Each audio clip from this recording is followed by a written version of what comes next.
आप लोगों का एक बार फिर से स्वागत है स्टेट मिरर के स्पेशल लाइव में। और मैं हूं तनीषा, ये है हमारे साथ पार्थ। और भाई, जैसा कि आप सब जानते हैं, बिहार विधानसभा चुनाव 2025 के शुरुआती रुझान सामने आ चुके हैं और एक बार फिर राज्य की सत्ता में नीतीश कुमार की अगुवाई वाली एनडीए गठबंधन वापसी करती हुई दिखाई दे रही है। शुरुआती रुझानों में एनडीए ने बहुमत के 122 के आंकड़ों को पार करते हुए करीब 188 से 90 सीटों पर बड़ी बढ़त बना ली है। ये शुरुआती रुझान है और ये रुझान इलेक्शन कमीशन के वेबसाइट पर भी अब सामने आ चुके हैं और सारी सीटों के रुझान सामने आ चुके हैं, है ना पार्थ? जी। अभी तक आपको क्या लगता है, क्या समीकरण बना है पूरा मिला के? देखिए, मुझे जितना लगता है कि एनडीए जो है अभी सबसे ज्यादा आगे चल रही है और जी। पहले जो मतलब एग्जिट पोल आए थे उसमें ये बताया जा रहा था कि जो है आरजेडी एक सबसे बड़ी जो है इंडिपेंडेंट पार्टी बन के आएगी, लेकिन अभी तक ऐसा कुछ लग नहीं रहा। अभी तक बीजेपी का और मतलब एनडीए का जो है पलड़ा भारी लग रहा है। अब इसमें सबसे ज्यादा जो एनडीए को फायदा पहुंचाने वाला फैक्टर है वो है महिलाएं। अब मैं आपको बताता चलूं कि 1951 में सबसे ज्यादा वोटिंग हुई थी, उसके बाद 2025 में 67.91% वोटिंग हुई है।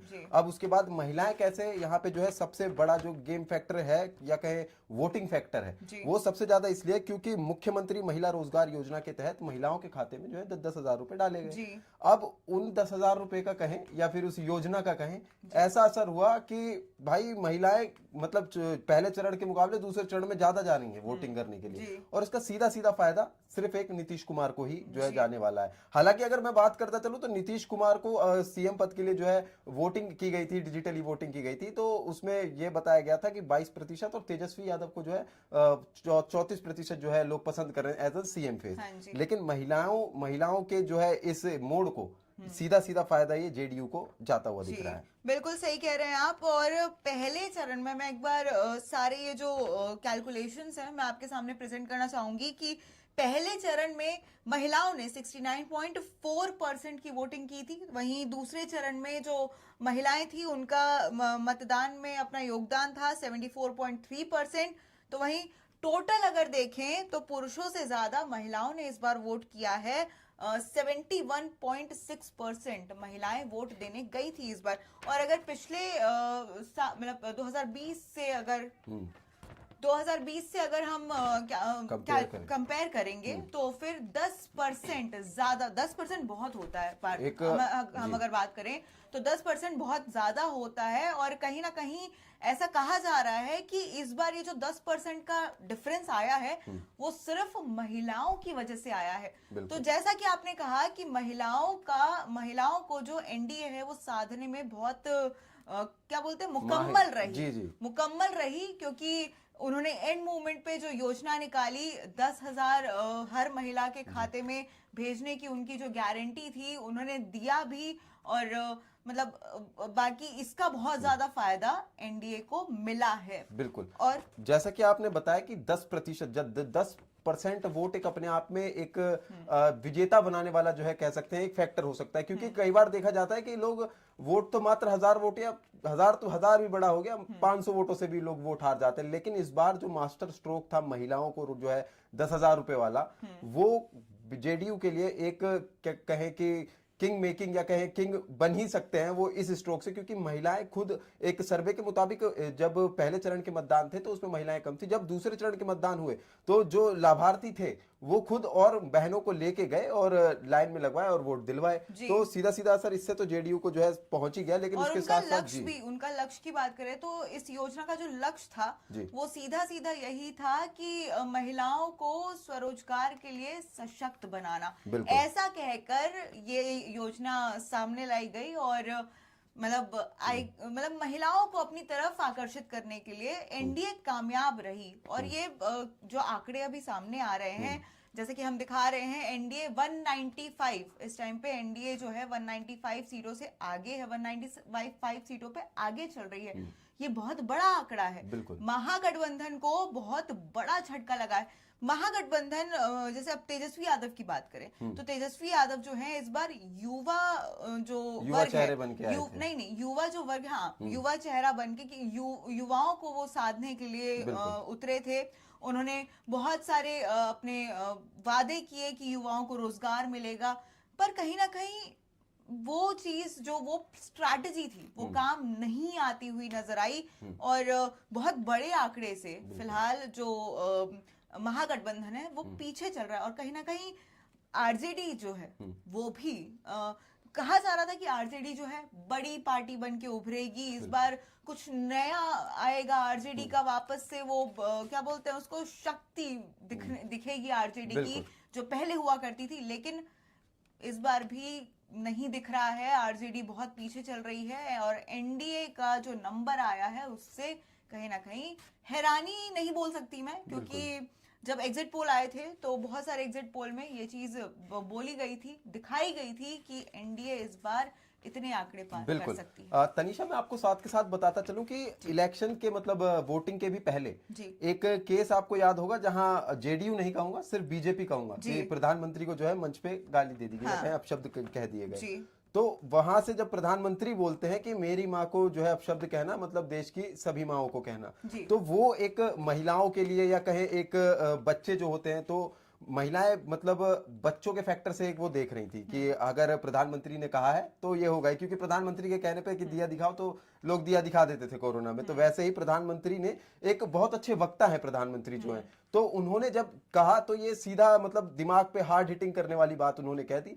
तो कहीं ना कहीं योजना के साथ साथ ये जो अपशब्द वाला जो पूरा था मामला, ये भी कहीं ना कहीं एक इनकी जीत का जो है कारण बन सकता है, या फिर कहें महिलाओं के जो है वोटों का कारण ये एक पॉइंट बन सकता है कि अगर आपने मेरी माँ को जो है अपशब्द कहे हैं तो ये पूरी भारत की माँ को जो है आपने अपशब्द कहे। क्योंकि जो हमारे प्रधानमंत्री मोदी है वो पर्टिकुलरली कहीं भी जाते हैं वो इन्फ्लुएंस कर देते हैं अपनी बातों से काइंड ऑफ। और वहीं पे अगर तेजस्वी यादव की हम बात करें तो वो लोग वहीं से जुड़े हुए लोग हैं, वहीं की बात करते हैं। और जब प्रधानमंत्री की माँ को जो है अपशब्द कहे गए तो उसके बाद जो है तेजस्वी यादव लोगों की तरफ से जो यूथ वाला वो मुद्दा लेके चल रहे थे, उससे कहीं ना कहीं वो लोग डगमगा गए।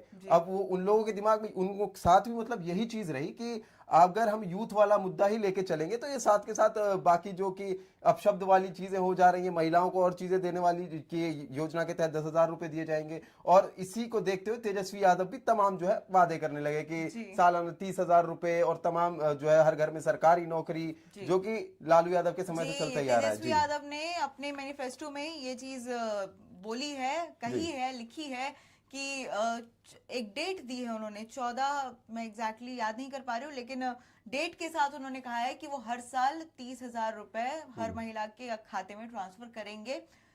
लेकिन उनका ये जो मैनिफेस्टो है वो काम नहीं आया, कहीं ना कहीं उन्होंने ट्राई किया और वो काम नहीं आया। लेकिन अब आपको क्या लगता है कि कहीं ना कहीं अगर ये जो चीजें हैं वो पहले ही हो जाती तो शायद महागठबंधन को फायदा मिलता जैसे एनडीए को मिला? जी देखिए, सबसे पहली बात तो जो है आरजेडी के अंदर एक तो घर की जो है उनकी कलह नहीं सुधरती, तो उसकी वजह से लोग उन पे भरोसा नहीं जता पाते कि जो अपने घर की जो है चीजें नहीं सही कर पा रहे वो पूरे राज्य को क्या संभालेंगे। और दूसरा जो है मेन फैक्टर कि तेजस्वी और तेज का अलग हो जाना, दोनों का सेपरेशन हो जाना, और उसके बाद लालू यादव का आरजेडी के पोस्टर में ना होना। अच्छा, महिलाएं जो होती हैं वो काफी इमोशनल होती हैं जी। जब वो किसी का घर टूटते हुए देखती हैं, किसी का परिवार टूटते हुए देखती है, तो ये भी एक फैक्टर मुझे लगता है कि कहीं ना कहीं जो आरजेडी को है ले डूबा है।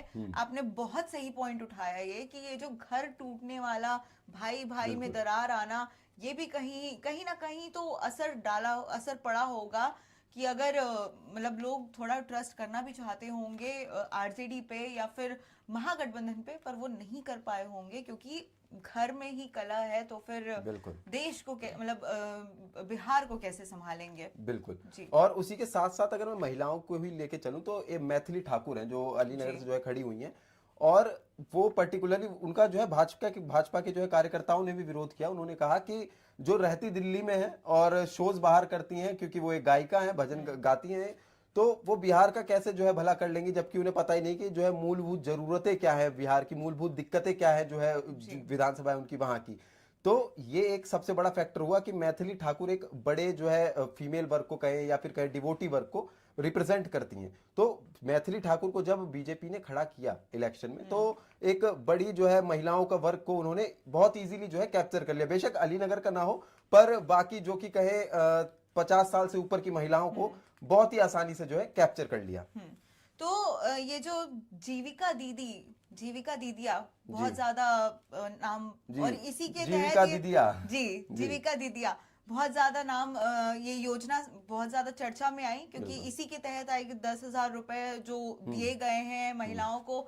तो एक बार आपको समझा देते कि आखिर ये है क्या। दरअसल इस योजना में जीविका समूह और सामुदायिक संसाधन व्यक्ति सीआरपी भी महिलाओं की मदद करते हैं, और इन्हीं समूहों से जुड़ी महिलाएं जीविका दीदी कहलाती है, और जो इस बार के चुनाव में निर्णायक साबित हुई है। जैसा कि हम जो हमारा मेन मुद्दा है बात करने का, कि भाई ये जो एंड मूवमेंट स्ट्रैटेजी एनडीए ने अपनाई है, अब किसकी भी हो, एनडीए की हो, सॉरी बीजेपी की हो, जेडीयू की हो, लेकिन फायदा दोनों ही पार्टियों को हुआ है, गठबंधन में तो हुआ ही है।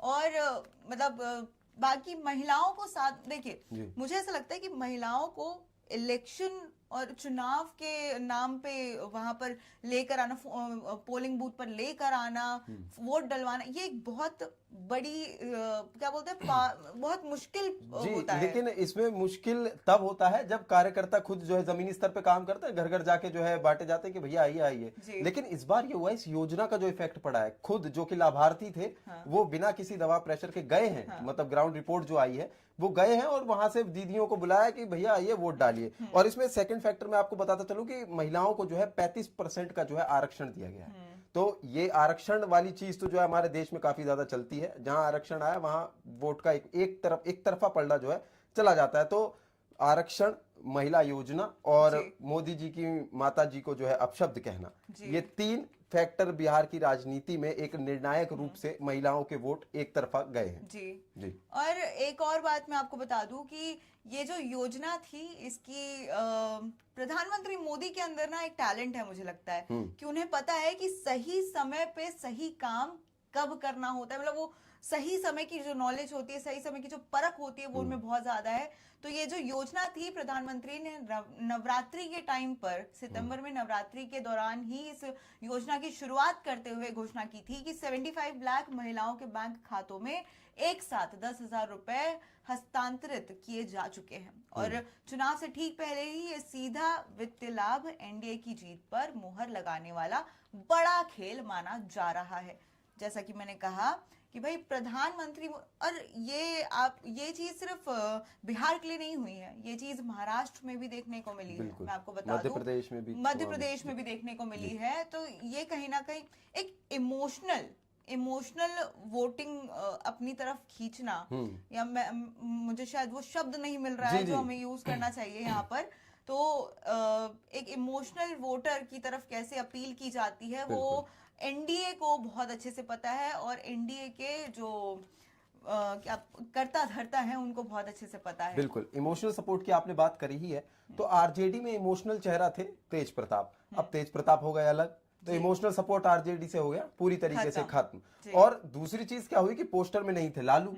अब लालू के बिना कहाँ होगा कुछ, तो लालू जो है पीछे से जो है सपोर्ट दे रहे थे, बराबर जो है पीसी करना और जो है बयानबाजी करना, तमाम मीडिया चैनल्स को इंटरव्यू देना, ये सारी चीजें चल रही थी, लेकिन पोस्टर में नहीं थे। तो इसका पूरा जो है मतलब यही निकाला जा रहा है कि पोस्टर में ना होना तो इसका मतलब तेजस्वी को किंग बना देना, यानी कि पार्टी का पूरा जो है दारोमदार पूरा तेजस्वी यादव को दे देना। जी, और तेज प्रताप यादव इससे जो है अलग ही जो है फील कर रहे थे कि भैया मुझे तो कुछ मिल ही नहीं रहा, तो इसीलिए वो अलग। अब दोनों अलग हो गए, तो इमोशनल सपोर्ट आरजेडी से पूरी तरीके से खत्म। पर मुझे ऐसा लगता है कि कहीं ना कहीं एक इमोशनल स्टोरी उन्होंने भी क्रिएट करने की कोशिश की थी। आपको याद होगा सोशल मीडिया पर एक वीडियो वायरल हुआ था अभी कुछ दिन पहले ही, कि एयरपोर्ट पे तेजस्वी यादव और तेज प्रताप का आमना सामना होता है, लेकिन तेजस्वी यादव तेज प्रताप से बात भी नहीं करते हैं। और उस वीडियो को जिस तरीके से सोशल मीडिया पर प्रेजेंट किया गया, एकदम सैड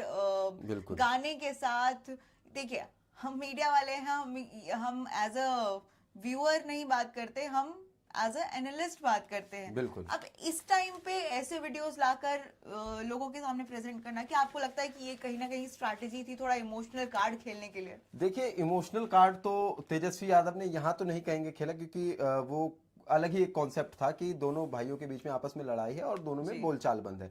अब होता यह है कि जब वोटिंग के 12 तारीख की ये बात है, 12 तारीख को एक रिपोर्टर जो है तेज प्रताप से पूछते हैं कि भैया आपके आशीर्वाद लेने नहीं आए, तो उनका साफ रिप्लाई ये होता है कि आएंगे तो क्यों नहीं आशीर्वाद देंगे, हमारी तरफ से तो खूब जीते। और फिर उनसे जब पूछा जाता है क्या आप आरजेडी में वापस जाएंगे, हाँ। तो वो ये कहते हैं कि नहीं हम नहीं जाएंगे। वो कहते हैं अगर लालू यादव बुलाएं तो, अब ये इमोशनल कार्ड आ गया कि अगर आपके माता पिता आपको बुलाते हैं तो आप जाएंगे कि नहीं। हाँ। वो कह देते हैं कि नहीं, लालू यादव की ही ये पार्टी है, लालू यादव ही इसी को सपोर्ट करेंगे। तो इमोशनल कार्ड तो उनके पास अभी भी है, तो वो अपने इमोशनल कार्ड से हो सकता है कि वो आगे चल रहे हैं, तो वो जीत सकते हैं अपनी सीट से।